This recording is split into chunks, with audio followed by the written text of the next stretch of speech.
Bien, hermanos, que el Señor les bendiga. En esta mañana vamos a seguir con esta serie de el Evangelio de Mateo, y el capítulo que nos toca hoy es el número 3. Y antes de comenzar en el texto, quisiera que recordemos lo que hemos estado viendo desde el capítulo 1 y el 2. Porque nos encontramos en el capítulo 3 donde de la nada, o sea, obviamente Mateo, inspirado por el Espíritu Santo, habla de que en aquellos días vino Juan el Bautista predicando el Evangelio, o sea, predicando en el desierto de Judea. Pero, ¿por qué aparece de golpe en el Evangelio de Mateo, en el capítulo 3, cuando hemos estado viendo la genealogía del Señor Jesucristo, su nacimiento, su persecución? Bueno, desde que el Señor Jesucristo nació en Belén, han pasado más de 30 años probablemente, y ya es el tiempo establecido por Dios para que el Mesías, el Cristo, inicie su ministerio. Y como vamos a ver en esta mañana, el reinado del Mesías viene, pero antes de que el Mesías venga, iba a haber un heraldo, alguien que iba a predicar el Evangelio, a preparar el camino para la llegada del Mesías. Y eso nos introduce en el texto que en el capítulo que vamos a considerar en esta mañana. Dice Mateo 3:1 dice: y en aquellos días vino Juan el Bautista predicando en el desierto de Judea. Ahora, desde el profeta Malaquías hasta la llegada de Juan el Bautista, Israel experimentó un silencio o un tiempo que se llama el silencio de Dios, ¿sí? Un periodo que no hubo revelación, no hubo palabra de Dios. 400 años, 4 siglos sin palabra en Israel de parte de Dios. Pero este silencio no significó un abandono para la nación de Israel, sino una preparación. Este silencio se rompe con Juan el Bautista, quien aparece como la voz que clama en el desierto, anunciando la inminente venida del Salvador. La responsabilidad de Juan era llamar a Israel al arrepentimiento, preparándolos espiritualmente para la llegada del reino de Dios, un reino que solo podía ser alcanzado a través de la fe y el arrepentimiento. Juan el Bautista comienza su ministerio cumpliendo la profecía de aquel quien allanaría o prepararía el camino del Señor. Para los judíos, el mensaje del arrepentimiento no era nuevo, pues Dios en el Antiguo Testamento una y otra vez llamaba al pueblo de Israel a arrepentirse y a volver a Dios. Entonces, en esta mañana vamos a ver como primer punto el mensaje y el heraldo que viene a preparar el camino del Señor. Cuando un rey iba a un lugar, generalmente iba un heraldo delante de él que iba hablando la palabra dada por este rey, cuáles eran los requisitos y aún el deseo del rey. Este heraldo, la importancia del heraldo, no solo se radicaba en la entrega de mensajes, sino también en la forma en que lo hacían. Y lo hacían con una autoridad y presencia que garantizaban que la información fuera recibida y respetada. Entonces vemos que Juan el Bautista comienza predicando el arrepentimiento. En aquellos días vino Juan el Bautista predicando en el desierto de Judea. La vestimenta de Juan era como la de Elías, como también recién se leía, ¿no? Dice el capítulo 4, y Juan mismo tenía su vestido de pelo de camello y un cinto de cuero alrededor de sus lomos, y su comida eran langostas y miel silvestre. Podemos ver que la vestimenta de Juan no era algo casual o porque era una persona de bajos recursos, sino que esto representaba algo. Y para el pueblo de Israel, que alguien viniera después de 400 años y predicara, hablara del arrepentimiento y de que el Mesías iba a venir, vestido de esa manera, era para ellos la voz de que Dios mismo estaba enviando un profeta al pueblo de Israel. Mateo enfatiza que Juan es el nuevo Elías, el mensajero que precede al Mesías. Jesús lo confirma, en Mateo 11, del 10 al 14. Este de quien está escrito: yo envío mi mensajero delante de ti, quien preparará tu camino. Si queréis aceptarlo, él es Elías, el que había de venir. Entonces, la forma de vestirse de Juan y de predicar apuntaba o reflejaba que el Elías que había de venir, que iba a preparar el camino del Señor, era Juan. Juan, y como se leía también recién en el versículo 3, porque es de quien fue dicho por el profeta Isaías, que dijo: voz de uno que clama en el desierto, preparad el camino del Señor, enderezad sus sendas. Isaías 40, del 1 al 3, encontramos que la palabra del Señor dice: consolad a mi pueblo, dice vuestro Dios, hablad al corazón de Jerusalén y decidle a voces que su tiempo se ha cumplido, que su pecado es perdonado. El versículo 3 añade: voz que clama en el desierto, preparad el camino a Jehová, enderezad calzada en la soledad a nuestro Dios. Este texto nos dice que Dios mismo vendría, y cuando Mateo lo aplica a Juan el Bautista, está afirmando que Juan preparaba el camino para Dios mismo, el Mesías. Esto lo hemos visto y se ha predicado hace varios domingos atrás, que en Mateo capítulo 1, versículo 21 dice: y su nombre será Emmanuel, que significa Dios con nosotros. Entonces, este heraldo, este profeta que venía de parte de Dios, venía con una palabra diciendo: arrepentíos porque el reino de los cielos se ha acercado. Preparaba el camino para la llegada del Mesías. Ahora, ¿de qué arrepentimiento estaba hablando Juan? Él hablaba del arrepentimiento de confesar el pecado y bautizarse. La confesión de pecados y el bautismo. El ministerio de Juan no solo preparaba el camino para la llegada del Mesías, sino que su mensaje era claro y contundente: arrepentíos porque el reino de los cielos se ha acercado.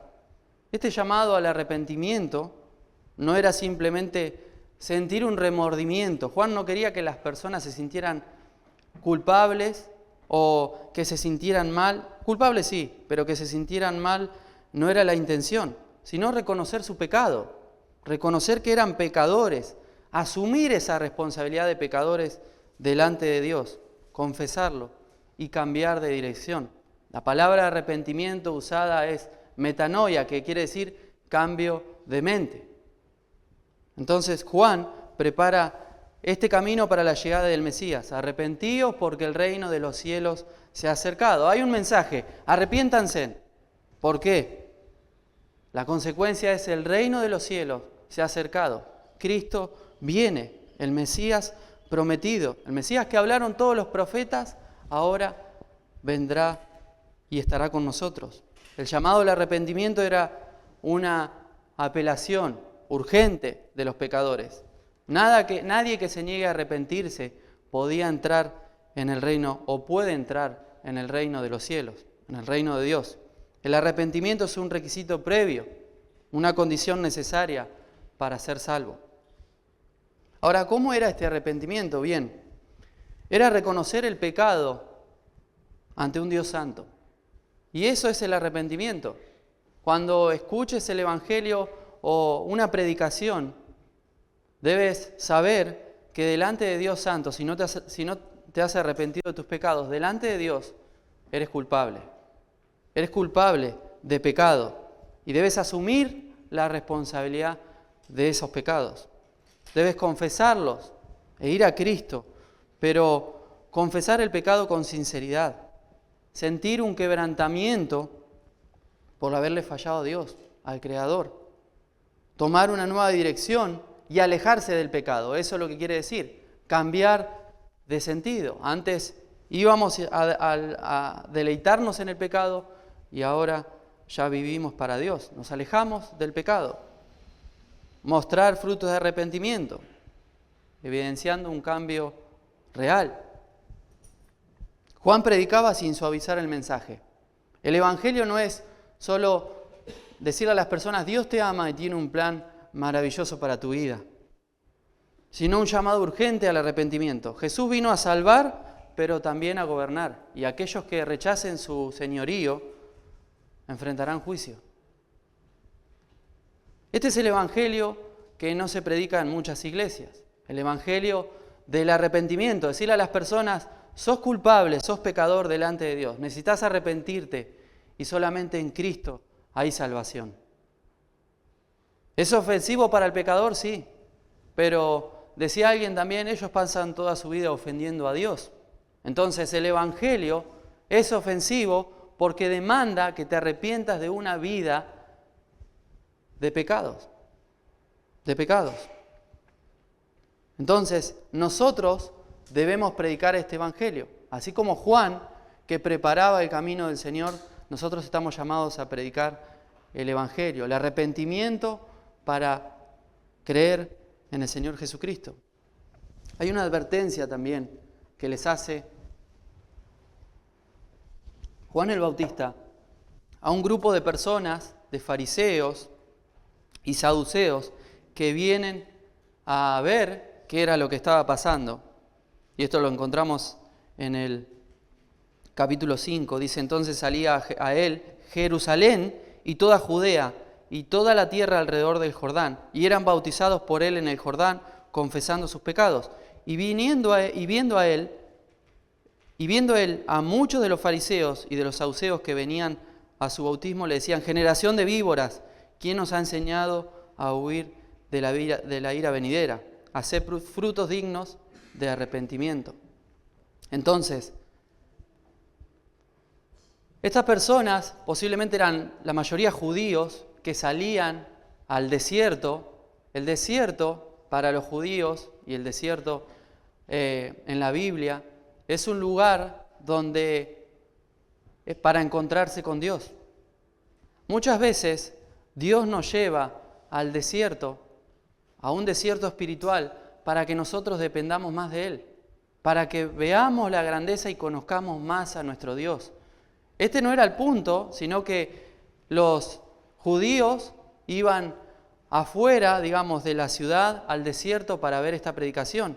Este profeta que venía de parte de Dios y que tenía un mensaje. Entonces, cuando las personas se arrepentían de sus pecados y eran bautizadas, los fariseos y los saduceos vinieron enseguida a ver qué era lo que estaba pasando. Posiblemente ellos entendiendo de que el bautismo era para un gentil, para pertenecer al pueblo judío, ¿no? Eso es lo que se llamaba el proselitismo, pero no sabemos si era por esto o porque solamente venían por curiosidad, pero había algo que los judíos estaban dando a entender con este arrepentimiento y este bautismo. Y era de que ellos, aunque siendo judíos y se identificaban como el pueblo de Dios, se identificaban con el pecador, con el gentil. Ellos eran pecadores como cualquier otro pagano que necesitaba de este Mesías que había de venir. Entonces, Juan les hace una reprensión, y hay una reprensión para esta falsa seguridad. La falsa confianza en la descendencia de Abraham, lo vamos a ver. Cuando los fariseos y saduceos llegaron para ver qué era lo que Juan estaba haciendo, los confrontó con palabras fuertes. Generación de víboras, ¿quién nos ha enseñado a huir de la ira venidera? Su mensaje era claro. El arrepentimiento debería ser genuino y producir frutos. No basta con confiar en la descendencia de Abraham para salvación. Los judíos que se bautizaban reconocían que su herencia no lo justificaba delante de Dios y respondían a este llamado arrepintiéndose de sus pecados. Los confesaban. Pero los fariseos y saduceos creían que su posición religiosa los hacía justos. Pero Juan igual les exigía frutos dignos de arrepentimiento.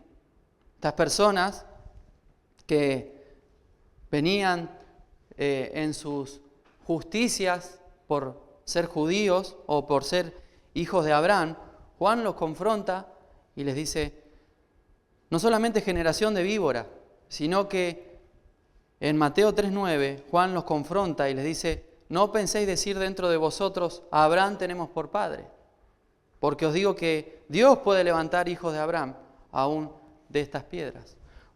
Muchas personas piensan que por asistir a la iglesia, por venir los domingos, saber algo de la Biblia, o hasta haberse criado en un hogar de padres creyentes, creen que son justos delante de Dios.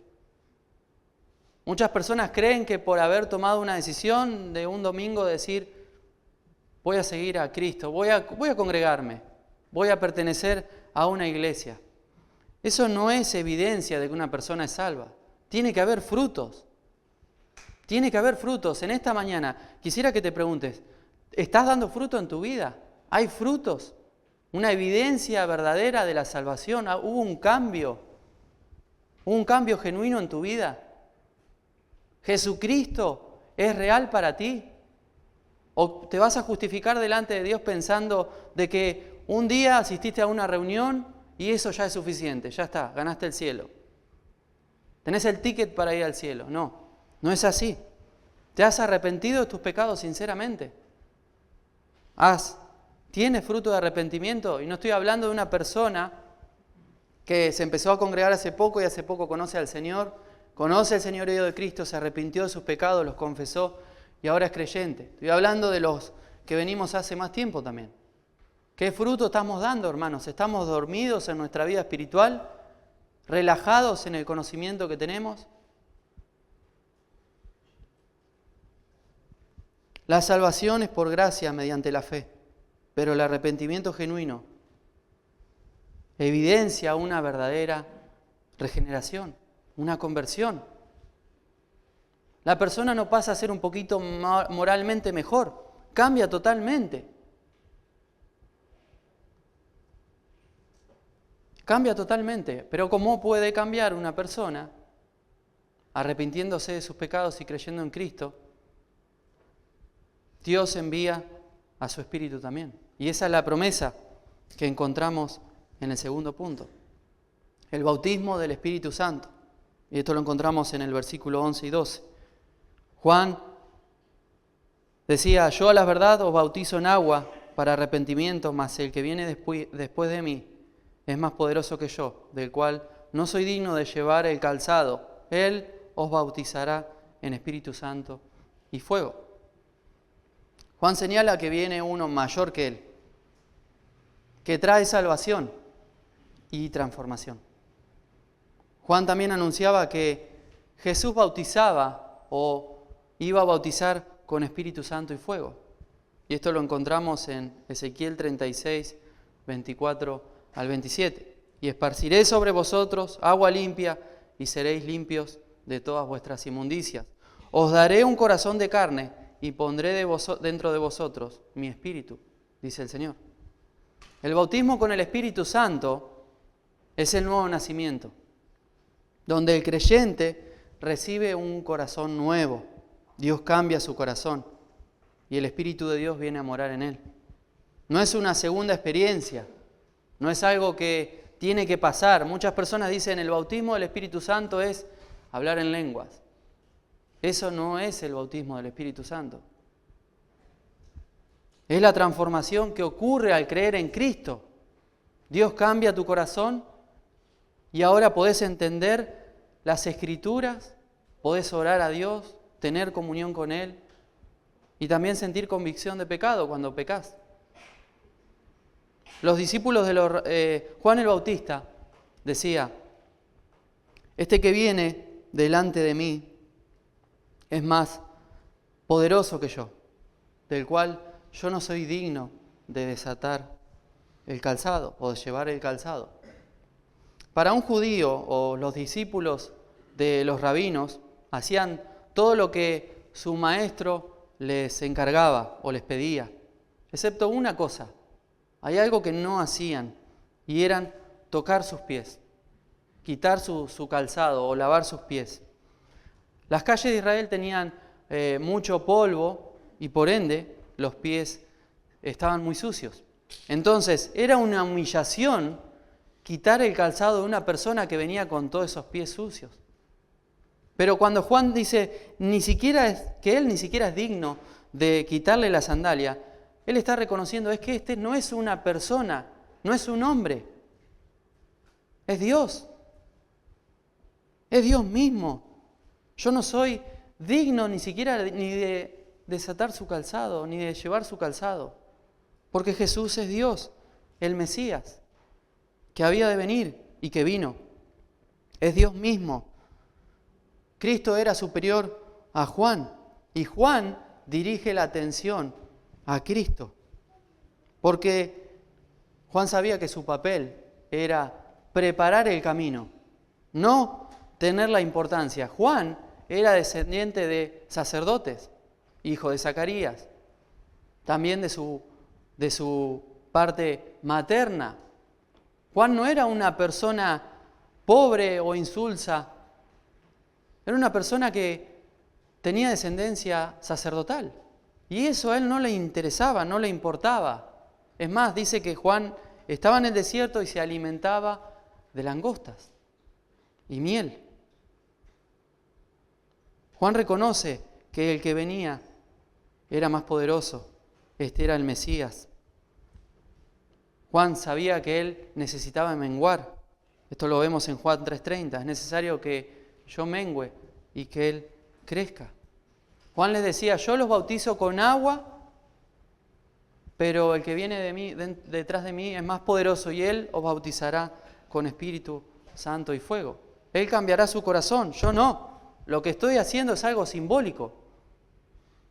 Las personas, cuando se bautizan, hace poco tuvimos bautismo, cuando una persona se bautiza es una evidencia de que el señorío de Cristo es evidente en su vida, que dio frutos de arrepentimiento. El bautismo no salva. El bautismo no salva. Lo que salva es la fe en Cristo y es la regeneración.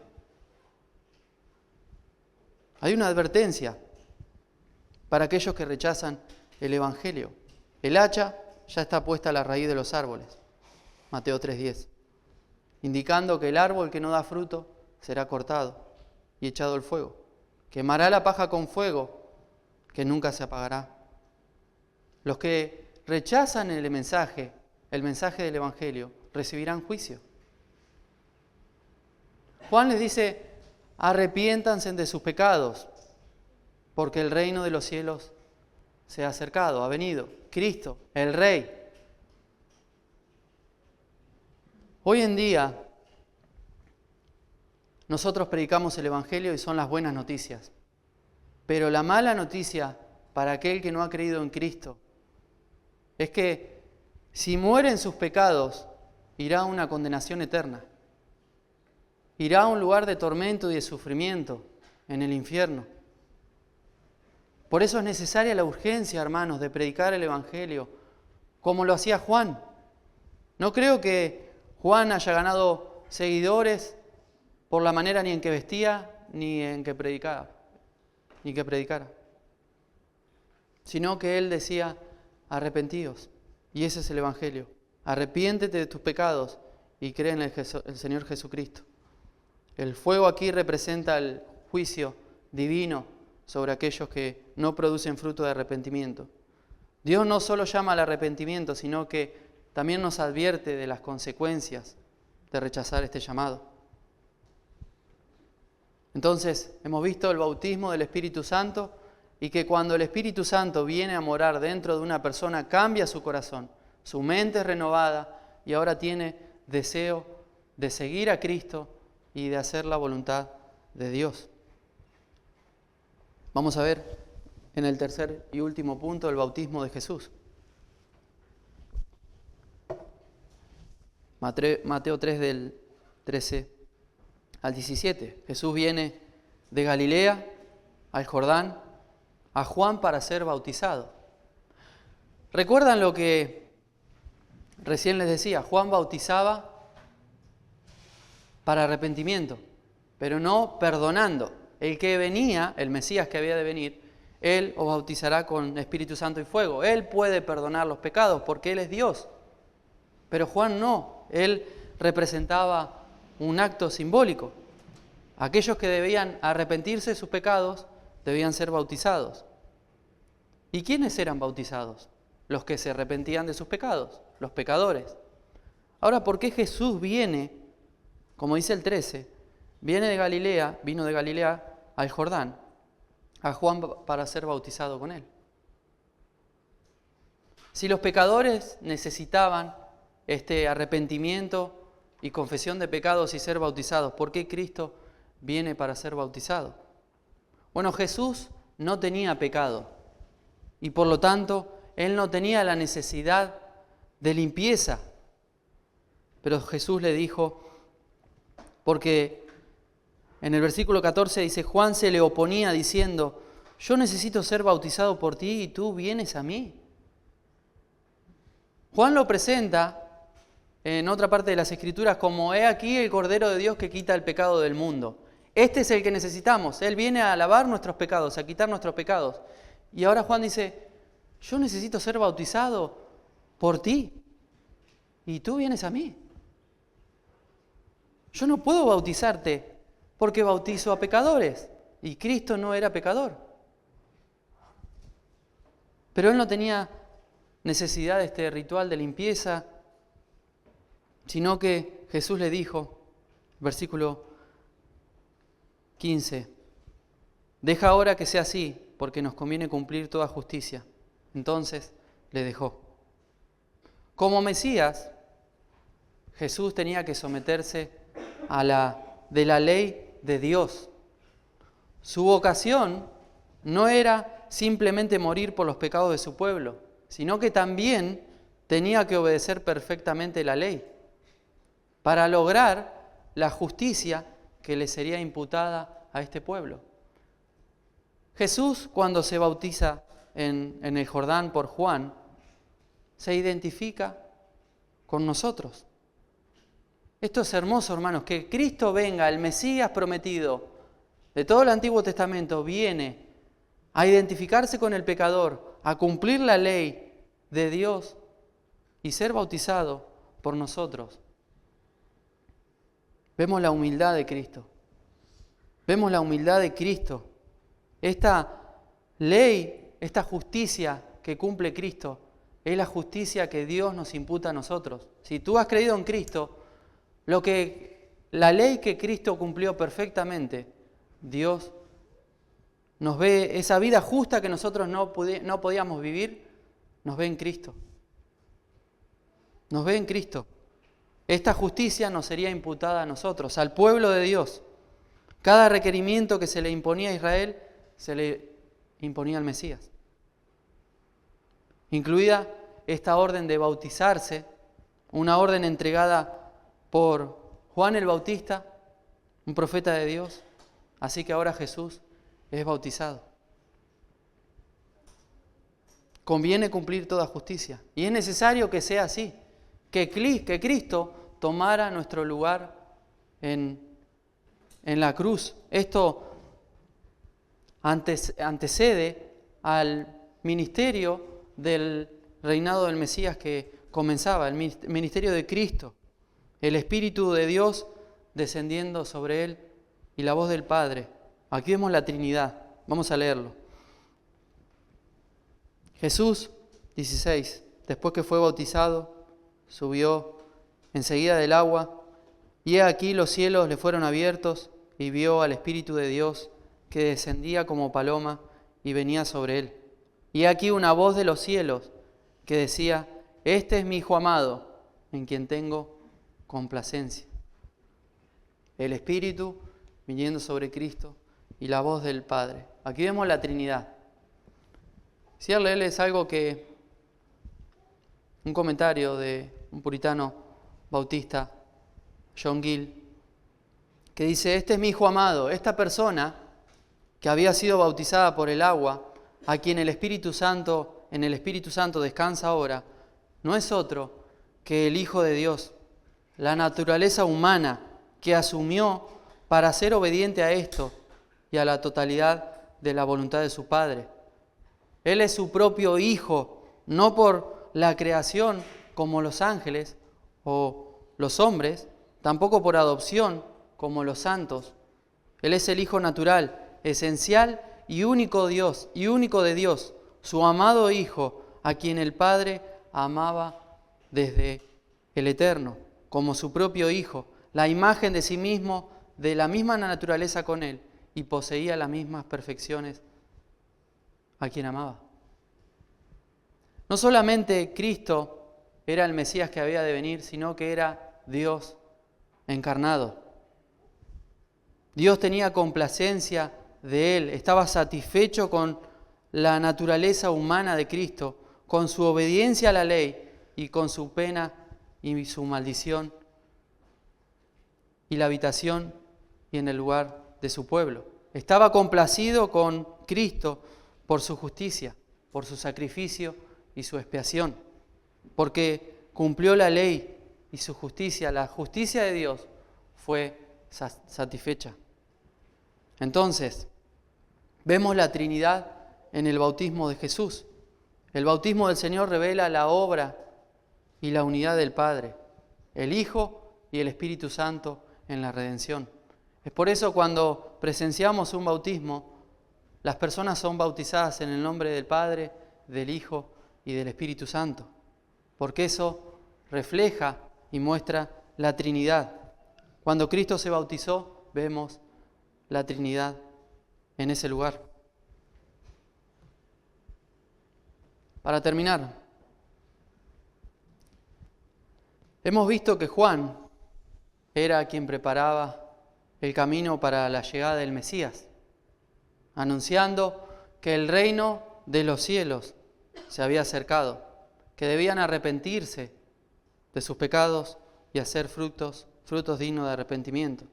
Rechazar este anuncio es rechazar al Rey que vino a perdonar.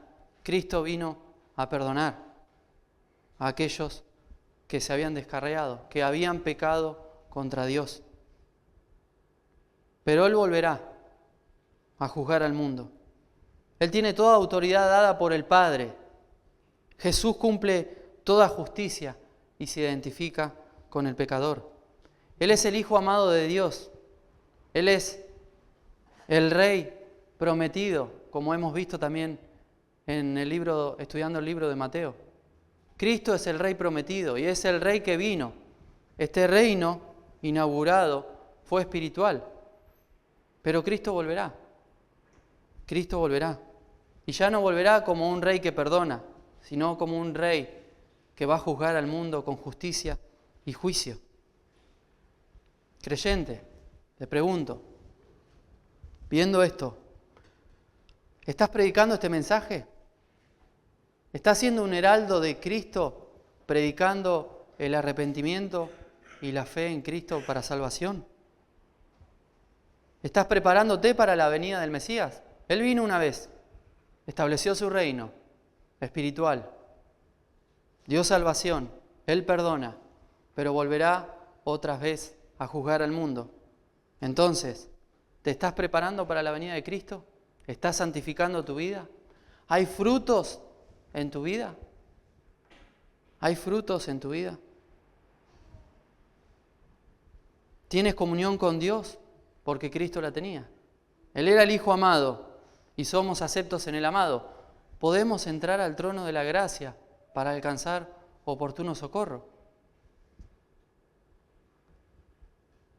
¿Estás predicando el Evangelio en el desierto como Juan? Juan se alejó de Jerusalén, del pueblo, de la distracción. Estuvo en la soledad predicando el Evangelio de Cristo, el arrepentimiento.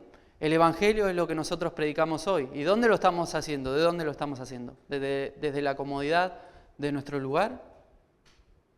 ¿Lo estamos haciendo en el desierto, donde las personas se encuentran con Dios? Si aún no conoces a Cristo, En esta mañana el mensaje es claro para ti. Arrepiéntete de tus pecados. Arrepiéntete de tus pecados. El Rey vino para perdonar tus pecados. Pero si rechazas el mensaje, como lo decía recién, el Rey volverá, pero para juzgarte, y pondrá a todos sus enemigos por estrado de sus pies. Toda rodilla se doblará delante de Cristo. Hoy, en esta mañana, el llamado es este: arrepiéntete de tus pecados.